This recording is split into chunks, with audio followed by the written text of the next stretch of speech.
5.30 pagi hari yang sama, operasi mencari dan menyelamat SAR digerakkan membabitkan 15 pesawat TUDM sebelum Ketua Pegawai Eksekutif Kumpulan MAS Ahmad Jauhari Yahya mengesahkan kehilangan pesawat pada satu kenyataan media pada pukul 7.30 pagi.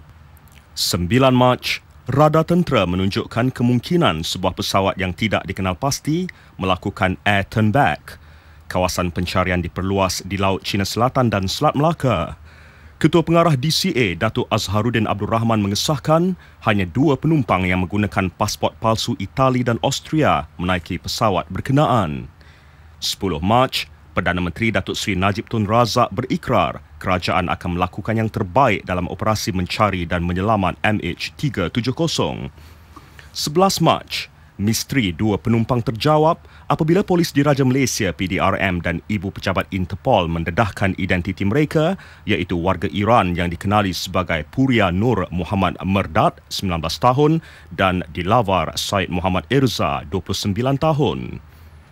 12 Mac, Menteri Pertahanan yang juga pemangku Menteri Pengangkutan Datuk Seri Hishamuddin Tun Hussein memperjelas beberapa isu termasuk kerjasama dengan pakar penerbangan luar negara. 13 Mac, China menyatakan tiada bukti objek terapung yang dikesan satelit di Laut Cina Selatan pada Ahad yang mempunyai hubung kait dengan pesawat MAS yang hilang. 14 Mac, usaha pencarian pesawat MH370 diperluas sehingga ke Lautan Hindi. 15 Mac, Perdana Menteri Datuk Seri Najib Tun Razak berkata, komunikasi terakhir pesawat dengan satelit dikesan di satu daripada 2 koridor dan tidak mengesahkan laporan kemungkinan pesawat dirampas. Operasi mencari dan menyelamat di Laut Cina Selatan ditamatkan. 16 Mac, Datuk Seri Hishamuddin berkata, tiada sebarang tuntutan dibuat berhubung kehilangan pesawat. 17 Mac, operasi mencari dan menyelamat membabitkan 26 buah negara di koridor utara dan selatan bermula. 21 Mac, siasatan terhadap penumpang tunggal warga Ukraine yang dijalankan pihak berkuasa negara itu juga mengesahkan latar belakang penumpang berkenaan bersih. 24 Mac, pada 10 malam, misteri kehilangan MH370 terjawab apabila Perdana Menteri Datuk Seri Najib Tun Razak mengumumkan penerbangan itu berakhir di selatan Lautan Hindi. 1 April, Kementerian Pengangkutan mengeluarkan transkrip penuh komunikasi antara MH370 dan Pusat Kawalan Lalu Lintas Udara Kuala Lumpur. 5 April, 3 jawatan kuasa peringkat menteri sebagai usaha berterusan pencarian pesawat diwujudkan. 14 April, kenderaan dalam air autonomous AUV Bluefin 21 digunakan dalam operasi pencarian pesawat MH370. Semua bukti yang ditemui kemudiannya disahkan tiada kaitan dengan pesawat MH370. 28 April, operasi pencarian bawah air memasuki fasa baharu dengan tumpuan kepada kawasan di dasar laut diperluas. 2 Mei, pencarian memasuki fasa baharu dengan operasi dipergiat di dasar selatan Lautan Hindi. 27 Mei, DCA keluarkan data satelit Inmarsat yang boleh digunakan pakar di seluruh dunia bagi tujuan analisis. 5 Jun, Malaysia bersetuju dengan Australia melalui Biro Keselamatan Pengangkutan Negara itu ATSB untuk membuka tender kepada syarikat komersial bagi misi pencarian. 9 Jun, Malaysia meneliti segala maklumat yang telah dianalisis Australia hasil pertukaran maklumat dengan Inmarsat yang akan dijadikan panduan untuk mengenal pasti lokasi pencarian baharu. 4 Ogos, TLDM menggerakkan satu lagi aset kapal hidrografinya KD Mutiara untuk meneruskan misi pencarian MH370 di selatan Lautan Hindi. Petroleum Nasional Berhad membiayai 67 juta ringgit bagi penyediaan sonar impasan dan kapal sokongan marin untuk operasi mencari. 6 Ogos, firma Belanda Fugro Survey Private Limited diumumkan Australia sebagai penerima kontrak bagi operasi pencarian dasar laut MH370. Pencarian turut disertai kapal China dan Malaysia. 24 Oktober, kapal disewa Malaysia Go Phoenix sudah menyempurnakan tugasan pencarian MH370 di selatan Lautan Hindi membabitkan kawasan seluas 650 km persegi. Usaha pencarian kini tertumpu sepenuhnya kepada pencarian di dasar laut menggunakan kapal Go Phoenix, Fugro Discovery dan Fugro Equator. 11 Januari, Menteri Pengangkutan Datuk Seri Liau Tiong Lai berkata, Malaysia sedang berbincang dengan Australia dan China untuk menggunakan kapal Fugross Supporter bagi membantu mencari MH370 menjelang tarikh akhir operasi pencarian yang ditetapkan pihak berkuasa Australia Mei ini. Sedikit kronologi yang kami kongsikan bersumberkan dari Bilik Berita RTM. Jadi apa pun dalam lanskap khas malam ini bersama saya Syuhaimi Muhammad dan juga Syed Menawar. Jadi Syed diam tak diam sebenarnya selepas 327 hari satu persoalan yang diajukan sebelum ini. Di mana MH370? Hari ini kita memperoleh jawapannya. Namun jawapan yang diberi belum mampu merungkai segala-galanya. Kerana ini bukan kali pertama juga apa yang saya kongsikan pada malam ini, kerana saya pernah kongsikan maklumat ini kepada anda. Infografik dari Dave Merrill dan juga Bloomberg melaporkan sejak 1948 sehingga kini sudah 84 pesawat terbang yang nyatakan hilang secara misteri. Sebuah peta dunia visual telah disiapkan sebenarnya untuk memaparkan sejarah kehilangan pesawat-pesawat ini. Dan sebelum MH370 hilang pada 8 Mac tahun 2014 dan hingga sekarang ia masih tidak dapat dijejaki atau dijumpai penyelidik dari 26 negara. Kehilangan MH370 dinobatkan sebagai misteri industri penerbangan yang paling besar di mana penyebabnya masih menjadi tanda tanya. Dan hari ini pukul 6 petang tadi telah pun ditayangkan sidang media selepas 327 hari kehilangan pesawat penerbangan Malaysia MH370. Malaysia hari ini secara rasminya mengisytiharkan ia satu kemalangan dan kesemua 239 penumpang dan anak kapal dianggap terkorban. Dan antara intipati pengumuman itu tadi, antara lain menyatakan Malaysia isytihar semua 239 penumpang dan anak kapal pesawat MH370 dianggap telah kehilangan nyawa. Perisytiharan itu membolehkan keluarga mangsa mendapatkan bantuan yang mereka perlukan, terutama dalam proses pampasan. Malaysia, Australia dan China akan teruskan operasi mencari pesawat yang kini memasuki fasa pencarian laut dalam di Lautan Hindi. Kehilangan pesawat MH370 diumumkan satu kemalangan dan Malaysia memberi jaminan pencarian pesawat MH370 kekal sebagai satu keutamaan. Itu Syed dan juga saudara antara intipati dalam sidang media yang dibawakan secara rakaman yang kita paparkan. Syed. Yang harus kita pertegaskan suami adalah bahawa misi pencarian diteruskan. Bukan bererti sejurus rentetan daripada pengumuman ini maka semuanya terhenti dan kita harus menerima realiti baru bahawa ia dianggap sebagai satu kemalangan. Yang lebih penting adalah pencarian diteruskan selama ianya wajar dilakukan dan itu komitmen daripada pihak kerajaan.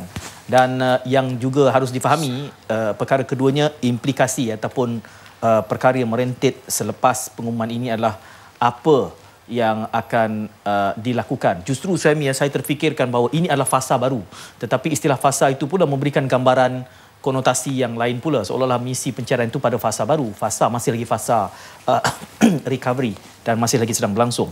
Untuk tujuan itu kami bawakan pada malam ini memberikan suluhan terhadap inti dan idea-idea utama yang terkandung di dalam pengumuman dibuat oleh Ketua Pengarah Penerbangan Awam 6 petang tadi. Bersama pada malam ini, suami kita perkenalkan pastinya bila insiden ini timbul maka Kapten Abdul Rahman Omar Tun Hanif adalah merupakan antara tetamu yang favourite. Assalamualaikum Kapten. Waalaikumsalam warahmatullahi. Bekas penyiasat insiden TUDM.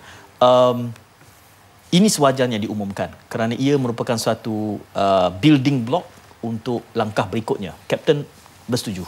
Saya setuju dengan saya setuju dengan pengumuman tersebut kerana kita telah menghampiri 1 tahun mencari pesawat MH370 dan sekiranya kita tidak lakukan pengumuman tersebut maka banyak masalah yang akan timbul dari segi perundangan untuk para keluarga bergerak ke hadapan dengan kehidupan mereka.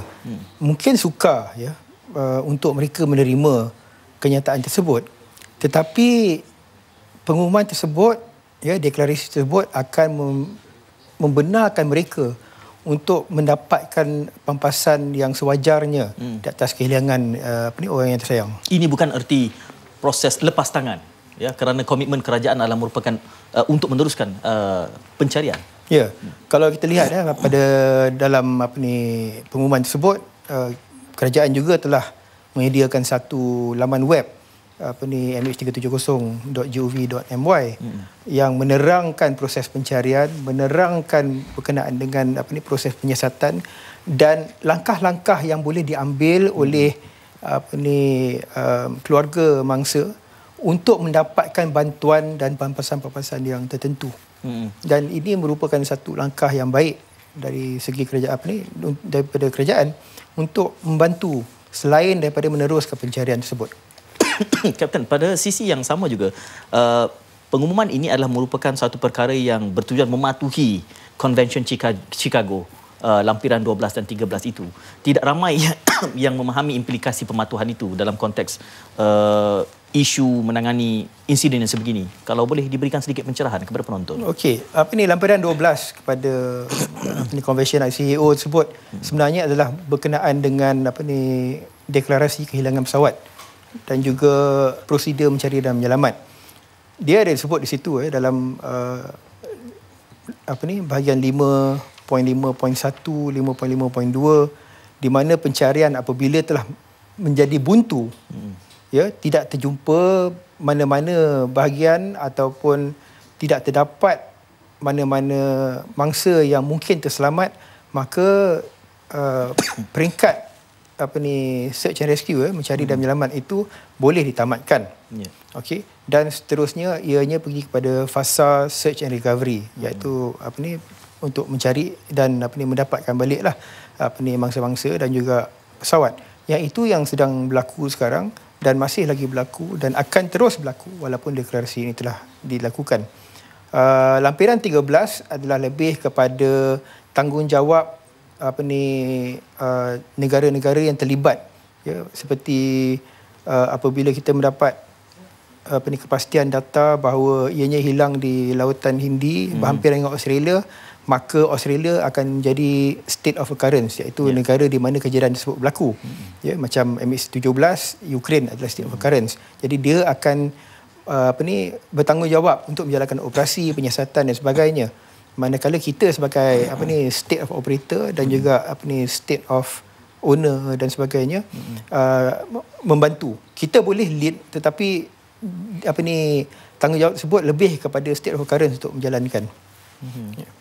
Suami, mungkin ada bahan-bahan yang kita boleh kongsikan pada tingkat ini. Syed, dalam MH370 ini, ya, yang disifatkan oleh Ketua Pengarah Jabatan Penerbangan Awam DCA, Datuk Azharuddin Abdul Rahman, bagi pihak kerajaan Malaysia, ia satu kemalangan. Jelas telah pun dinyatakan. Namun jika saya bawa dari satu sisi, dalam bahasa Inggeris, dia boleh terjemahkan dalam accident. Bagaimana pula Kapten, untuk kita memberikan lagi pencerahan, kerana saya naif dalam soal ini. Perbezaan antara accident dan juga insiden. Jadi adakah ini benar-benar accident? Jika mengikut pemahaman saya, kalau kemalangan ia disebabkan kecuaian manusia. Kapten. Kemalangan boleh disebabkan oleh kecuaian atau ia boleh disebabkan oleh faktor-faktor lain, ya. Mungkin cuaca, mungkin ada masalah teknikal dengan pesawat tersebut. Kita tak tahu setakat ini sebab kita tidak ada flight data recorder dan juga cockpit voice recorder dan kita masih lagi belum menjumpai pesawat tersebut. Apabila kita menyebut istilah insiden ini adalah satu istilah yang merangkumi semua kejadian. Tidak kira sama ada ianya kemalangan ataupun ianya seperti dalam istilah HSC kita mengatakan near miss. Ya, mungkin ada batu jatuh sebelah kita dekat MRT, hampir-hampir, ya. Itu insiden, tapi dia bukan accident. Accident ni apabila dia telah berlaku dan terdapat mangsa, ya, macam kita tahu sekarang ni MH370 memang dah tak terbang lagi dah. Jadi dia dah jatuh. Maka ianya adalah satu aksiden. Ya. Ianya satu insiden kejatuhan pesawat yang menyebabkan aksiden. Dan di situlah apabila istilah ini masuk, maka ia membenarkan ini dah masuk dalam istilah perundangan dia. Saya tak berapa mahir dalam istilah tersebut, tapi dari pemahaman saya, apabila ditukarkan daripada satu insiden kepada aksiden, maka satu deklarasi seperti mana yang telah dibuat oleh Ketua Pengarah Jabatan Penerangan Awam tadi boleh dilakukan untuk membenarkan pihak insurans dan sebagainya membuat pembayaran pampasan dan sebagainya, dan untuk pihak keluarga mangsa untuk meneruskan kehidupan mereka, untuk membuat lain-lain deklarasi seperti contoh ya mungkin untuk mendapatkan baki wang dalam bank orang yang tersayang dan sebagainya lah, ataupun mendapatkan pencen dan sebagainya. Itu membolehkan mereka untuk meneruskan kehidupan. Tapi tidak bermakna kehidupan mereka itu berakhir di situ dengan berakhirnya dengan deklarasi tersebut. Mereka masih lagi sekarang ini sebab pencarian masih berlaku, maka bolehlah, bukanlah kita nak mengharapkan sama ada menerima mereka kembali seperti mana yang mereka keluar daripada rumah pada malam tersebut, tetapi setidak-tidaknya mengharapkan kepada satu lagi closure, iaitu kita dah terima hakikat bahawa mereka tiada. Tetapi kita masih boleh mengharap untuk menerima mereka dalam apa jua bentuk, ya, sama ada sempurna ataupun tidak, ataupun ketahui di mana kedudukan mereka, walaupun tak dapat nak dibawa naik. Kalau kita tahu di mana mereka, setidak-tidaknya membawa kepada satu closure. Dan tidaklah perlu kita untuk menunggu begitu lama, ya, untuk deklarasi. Mungkin tak salah saya, kita kena tunggu 7 tahun untuk boleh nak declare orang tu mati, ya. Dan kalau nak tunggu 7 tahun, bayangkan masalah-masalah yang perlu dihadapi. Katalah anak perempuan nak menikah, kalau yang Islam, siapa walinya? Bapa mana? Bapa dah mati. Apa bukti mati? Tak ada. Ya, benda-benda macam tu yang akan menimbulkan masalah kepada waris yang tinggal ni. Kapten menyebutkan 7 tahun itu berdasarkan konvensyen tertentu ataupun memang itu kerangka perundangan? Ini dari kerangka perundangan. TUDM pernah kehilangan satu pesawat pada tahun 1988, ya, bulan Jun, semasa membuat latihan Angkasa Raya. Iaitu satu formation pesawat Skyhawk terbang daripada Kuantan menghala ke Sabah Sarawak. Dan satu pesawat telah hilang, dan hilangnya pesawat tersebut dah dicari. SAR telah dilakukan, tidak dapat jumpa. Kita dah tengok radar data, kita nampak dia jatuh, cari juga tak tahu dekat mana, dan sampai sekarang masih lagi tidak jumpai. Ya. Kemudian selepas 7 tahun, saya difahamkan barulah waris dapat membuat segala tuntutan. Jadi 7 tahun tu adalah merupakan kerangka perundangan yang sedia ada. Ya. Kalau tidak ada pengisytiharan dibuat, maka 7 tahunlah protesnya. Tapi pada peringkat awal itu tadi, Kapten menyebutkan soal 11 bulan, ya, untuk sementara kita menantikan. Adakah itu durasi yang normal, ataukah apa kebijaksanaannya kini dalam kacamata Kapten melihat isu ini? Okey, kalau kita lihat, ya, reaksi kita lihat reaksi yang waris mangsa tadi tu, kita dapat lihat mereka masih belum dapat menerima hakikat bahawa orang yang tersayang semua tidak ada. Di sini kalau diizinkan, ya, saya nak pergi kepada proses bagaimana pengumuman tersebut telah dibuat.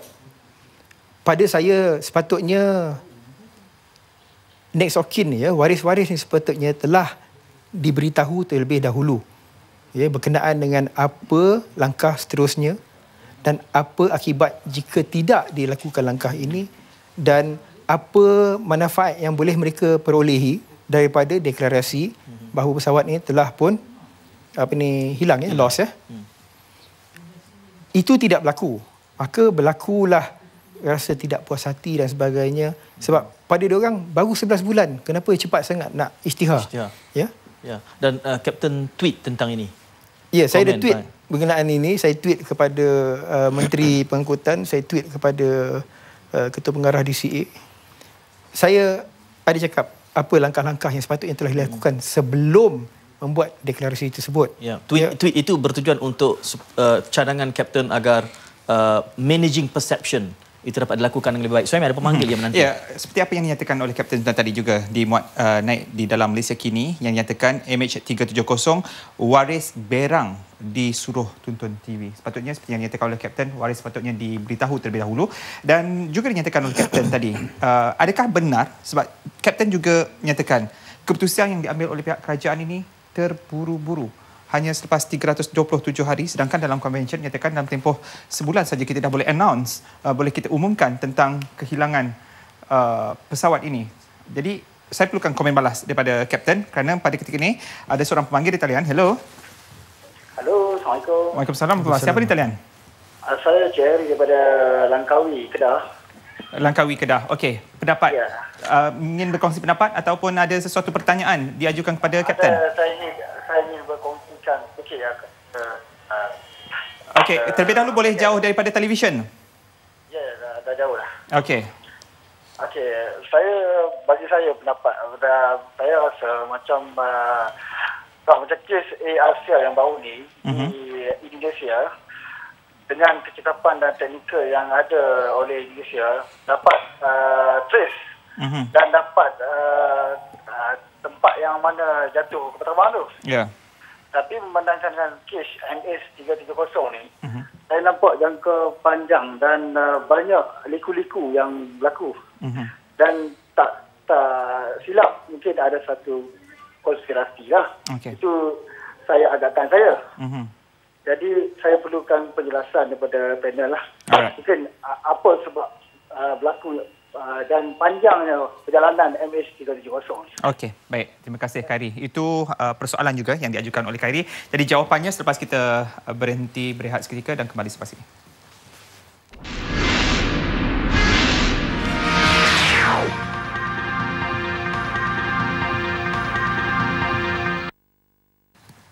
Baik saudara, kembali dalam Lanskap dan pastinya kita bincangkan tentang MH370. Sebenarnya telah pun diumumkan tadi dalam sidang media bahawa Malaysia mengisytiharkan semua 239 penumpang dan anak kapal pesawat MH370 dianggap telah kehilangan nyawa, dan itulah hakikat yang kita perlu terima. Namun begitu, masih banyak lagi cerita yang belum dapat dirungkai, seperti mana yang dinyatakan oleh pemanggil kita tadi, saudara Khairi daripada Langkawi, sedikit sebanyak tentang teori konspirasi dan kenapa perjalanan MH370 ini terlalu panjang berbanding QZ8051.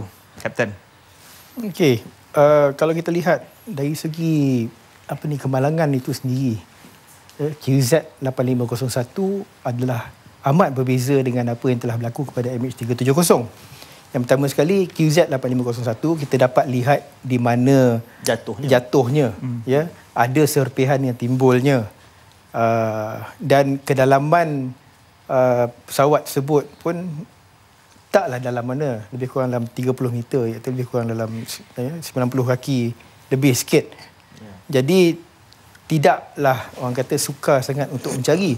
Itu pun telah mengambil masa hampir sebulan sebelum mereka dapat kotak hitam, dan sampai sekarang masih belum lagi mendapat keseluruhan badan pesawat, ya, dan juga jenazah-jenazah mangsa. MH370, masalah yang berlaku pada MH370 ialah kita tidak tahu di mana titik akhirnya, ya, secara tepat. Kita tahu dia telah terbang ikut koridor selatan, ya, melalui lengkungan yang ketujuh tu, ya, 7th arc tu, dan dianya berakhir di satu titik yang kita tidak dapat pasti. Kita tahu ianya lebih kurang di situ, dan apabila kita tahu dia punya perjalanan, maka terpaksalah kita membuat dia punya calculation, ya, dia punya perkiraan ikut dia punya speed paling laju, ataupun ikut dia punya cruising speed, ataupun ikut slow speed, dan sebagainya, barulah kita dapat jangka lebih kurang di mana jarak di mana pesawat tersebut telah kehabisan minyak Itu sebelum pun dia turun. kalau pesawat itu terus terbang sehingga kehabisan minyak. Betul. Kan? Jadi itulah yang menyebabkan sukanya untuk mencari.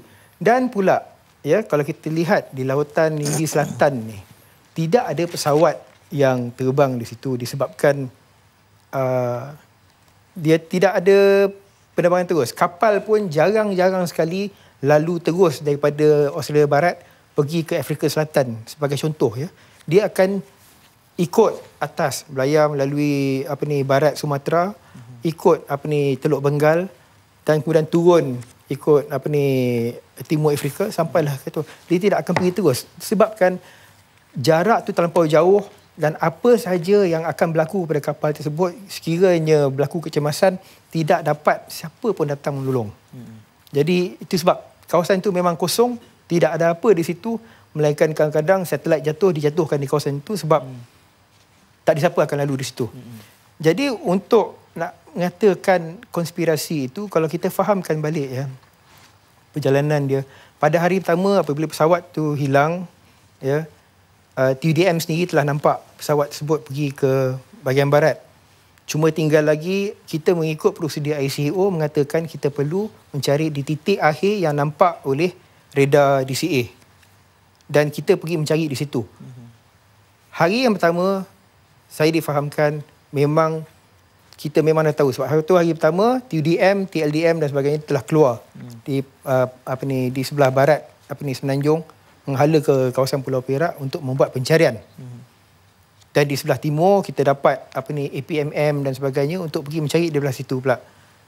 Pada hari yang sama juga kita dapat banyak laporan-laporan palsu mengatakan pesawat terjatuh di pulau dekat dekat Vietnam, dekat Kemboja dan sebagainya. Lepas tu baru kita nak pergi mencari di sebelah barat, ada pula orang kata nampak satelit Cina nampak puing terkapung.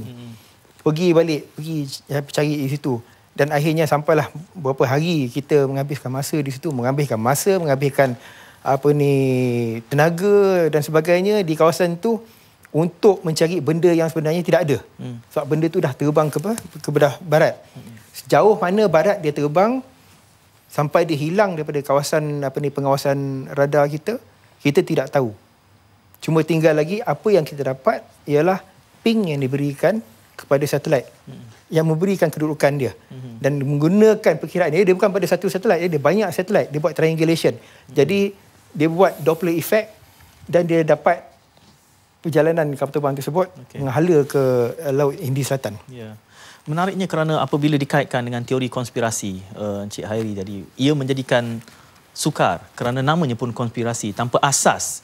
Saya menjangkakan bahawa misi pencarian, recovery juga sukar untuk digerakkan kerana kita masih lagi meneka-neka. Banyak sangat variable, banyak sangat pun boleh ubah.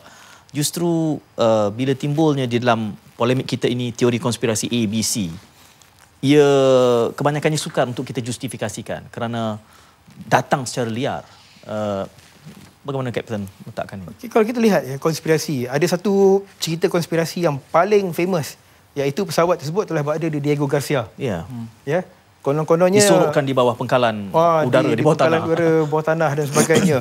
Adalah penumpang bernama Phil Wood, memang ada penumpang nama Phil Wood tu telah menghantar satu gambar, tapi gambar tu gelap tapi menunjukkan dia punya ada dalam fail JPEG tersebut boleh nampak dia sebenarnya berada di Diego Garcia. EXIF file tu sebenarnya kita boleh ubah. Ya, ada aplikasi untuk nak mengubah, mengatakan dia ada dekat Diego Garcia ke, ada kat Pulau Tioman ke dan sebagainya. Kita buat benda tu. Kalau kita baca betul-betul mesej tersebut ya. Ini maaf cakap ya, dalam mesej tersebut dia kata apabila orang tu datang serbu kapal terbang tu, saya dengan segeranya memasukkan iPhone 5 saya ke dalam bahagian dubur. Maaf cakap ya. Jadi kalau kita dengar, kalau orang yang tak baca betul-betul yang tu, orang tak nampak lawak di sebalik mesej tersebut. Masa tu orang semua bercerita, ada kat pulau tu, ada kat pulau tu. Kalau saya sebagai warga Amerika, Phil Wood, saya buka pintu pesawat tu, saya minta tolong 5,000 orang tentera laut Amerika akan datang tolong. Kenapa tidak berlaku begitu? Yang ada di situ. Jadi pandangan-pandangan liar ni yang semakin sukar untuk kita tangani. Dalam apa yang kita saksikan pada hari ini, tidak kurang juga reaksi-reaksi balas, dan sebahagiannya seperti yang Kapten sebut tadi Suhaimi, ada yang boleh dijangkakan dan ada yang boleh kita condition, boleh kita pimpin, tuntun terlebih dahulu. Persoalan-persoalan timbul, mengapa ketua pengarah penerbangan awam yang memaklumkan dan bukan seorang yang punya otoriti, wewenangan politik, kenapa tidak menteri sendiri? Apa penjelasan yang boleh kita kongsikan? Kalau kita lihat pada Convention ICAO, dia ada menyebut di situ segala pengumuman tak boleh dibuat oleh seorang yang mempunyai pengetahuan teknikal berkenaan dengan perkara ini. Maka orang yang mempunyai pengalaman teknikal ialah ketua pengarah DCA. Dia sebagai ketua jabatan tersebut, jabatan di mana perkara tersebut berlaku. Jadi adalah di bawah bidang kuasa beliau untuk membuat pengumuman tersebut. Akan tetapi Convention ICAO juga tidaklah menghalang untuk menteri membuat pengumuman tersebut. Pada pandangan saya, menteri mungkin sepatutnya telah membuat pengumuman tersebut disebabkan ianya merupakan satu tragedi yang mendapat liputan antarabangsa. Maka seelok-eloknya menteri yang menjalankan dan ketua pengarah DCA boleh duduk sebab, ataupun menteri boleh memulakan dan ketua pengarah DCA yang memberi dia punya penerangan secara teknikal. Ya, saya membayangkan pihak-pihak yang ternanti-nantikan pengumuman sebegini, dan saya bayangkan juga ia tidak terhad hanya semata-mata dalam kelompok rakyat Malaysia, mangsa di Malaysia, tetapi kerana komponen penumpang yang ada itu mewakili negara-negara yang pelbagai. Dalam pengalaman Kapten, apabila pengumuman sebegini dimaklumkan, bagaimana reaksi balas seluruh ekosistem yang responsif kepada isu sebegini? Saya bila pengumuman tersebut telah dilakukan, yang first kali saya tengok adalah Twitter saya, betul-betul orang bertanya lah, sama ada secara direct ataupun secara private message, bertanyakan kenapa kenapa nak cepat sangat buat deklarasi dan sebagainya. Jadi terpaksalah saya jadi jurucakap Malaysia sebentar untuk nak menerangkan kepada mereka. Yang bertanya dari seluruh dunia? Dari seluruh dunia, daripada US yang paling ramai. Yang buat teori konspirasi pun paling ramai daripada US. Jadi saya boleh katakan isteri saya faham sangatlah. Saya boleh katakan hampir setiap malam saya ni mengenai isu MH370 ni. Jadi reaksi itu memang menjadi duta Malaysia secara tidak rasmi. Tidak rasmi. Dan sampaikan saya dituduh menjadi tali barut kerajaan dan sebagainya lah daripada pihak-pihak yang tidak bersetuju dengan kerajaan ni. Jadi kalau orang tengok cara saya sebenarnya saya tidak suka kepada konspirasi ataupun kepada perkara yang diterangkan secara menyeleweng untuk menyeleweng pemikiran orang. Saya akan memberitahu seperti mana yang saya fahami, seperti mana yang terdapat dalam convention dan juga dalam perundangan. Mungkin ada bahagian-bahagian yang patutnya agensi-agensi kerajaan yang menyuarakan, tetapi saya tidak faham kenapa tidak disuarakan. Sepatutnya ada satu unit yang untuk bukan menangani segala toman-toman ini, tetapi untuk menerangkan berperingkat bagaimana pencarian ini dilakukan, bagaimana penyiasatan ini. Jadi alhamdulillah hari ini Ketua Pengarah DCA telah pun memberitahu kita sekarang ini ada satu laman web yang telah dinaikkan yang mengandungi semua perkara-perkara tersebut untuk terutama sekali untuk waris mangsa. mh370.gov.my. Saya lihat ada banyak soalan-soalan dipautkan di laman Facebook kita. Suhaimi akan cuba tangani seketika nanti, Suhaimi. Dan inilah dia, Ustaz, antara laman sesawang yang menyatakan www.mh370.gov.my, dan kenyataan akhbar oleh DG untuk DCA telah pun dimuat turun. Jadi anda boleh dapatkan dalam English version ataupun Mandarin version. Apapun, Ustaz, dalam berita harian online yang memetik bernama menyatakan terdapat banyak persoalan tentang MH370 ini. Nyatakan persoalan-persoalan yang terus bermain di minda semua pihak. Apa sebenarnya yang terjadi? Di mana sebenar pesawat itu? Bagaimana nasib anak kapal dan penumpang dalam pesawat itu? Adakah lokasi pencarian itu tepat? Adakah aset pencarian tidak canggih sehingga sukar mendapatkan sebarang petunjuk? Sampai bilakah operasi mencari perlu dilakukan? Malah ada juga yang bertanya, apa tindakan seterusnya jika pesawat diisytihar hilang hari ini? Ya, telah pun dinyatakan. Dan semua soalan ini juga sebenarnya telah pun dijawab oleh Kapten Syed. Boleh dapatkan dalam bernama maupun berita harian online. Bahkan, jadi itulah what next. Okay. Selepas kita mengumumkan pesawat ini hilang. Jawapannya selepas ini. Jangan ke mana-mana.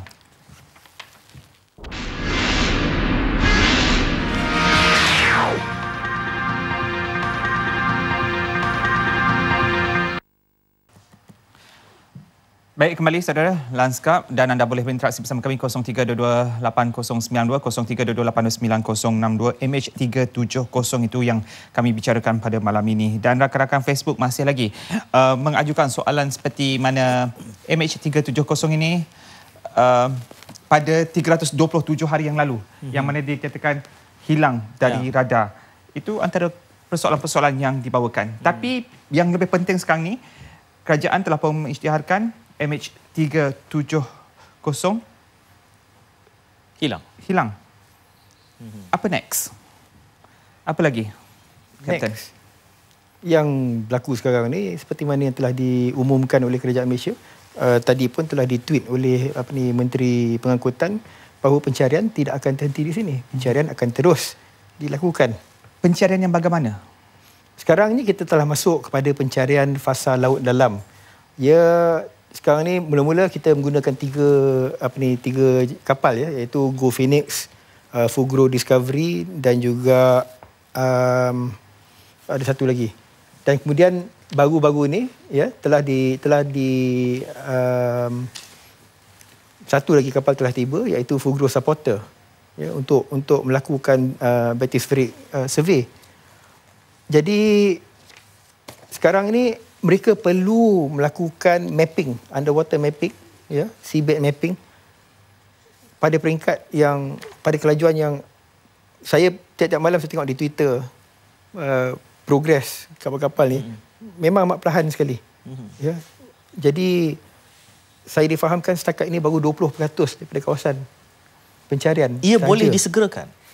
Tak boleh. Kita kena, kapal ni kena bergerak pada kadar yang perlahan disebabkan bunyi enjin itu akan beri kesan kepada sonar yang dikeluarkan untuk mendapatkan balik. Itu kalau dia akan jadi baffle. Bila ada baffle, dia tak nampak benda-benda itu semua. Jadi dia perlu dengan kadar perlahan lalu di satu-satu kawasan tu mengikut dia punya heading yang telah diberikan, ya, buatlah satu plot 4 segi rectangular dan mencari. Kalau dia laju dia tak dapat. Jadi benda ni memang akan memakan masa. Dan kalau kita lihat ya, Australia kata hari akhir pencarian ialah pada bulan Mei. Dia sebut tadi. Jadi bulan Mei itu dia terpaksa menghentikan disebabkan pada masa itu di sana adalah musim sejuk dan cuaca dan juga keadaan laut akan menjadi lebih teruk. Jadi tidak sesuai untuk kapal-kapal tersebut. Kapal tersebut mungkin kita nampak besar di sini tapi di tengah lautan tak nampak apa, tak ada apa ya. Ombak semua tinggi daripada kapal-kapal tu. Jadi dia terpaksa balik dan mereka akan bawa apa saja data yang telah dicerap untuk dikaji dan seterusnya apabila tiba musim yang baru, musim panas yang baru, di mana pula mereka akan mulakan pencarian ataupun adakah target-target yang dinampak dalam pencarian tersebut yang boleh mereka revisit ya, untuk pergi semula untuk lihat apa sebenarnya benda yang dinampak itu. Ada banyak soalan susulan yang saya harapkan ada kesempatan untuk bertanya. Ada pemanggil di talian lama menanti. Siapa di talian ni? Halo. Ya, siapa? Saya Saad daripada Keluang, Johor je. Encik Saad dari Keluang. Ringkas dan padat. Silakan Encik Saad. Okey. Saya dalam mengikuti ni dan saya nampak banyak negara yang maju datang membantu dengan peralatan canggih kan. Ya. So mungkin saya dapat, mungkin kalau tak ada yang macam ni, mungkin dia ada satu penculikan saja.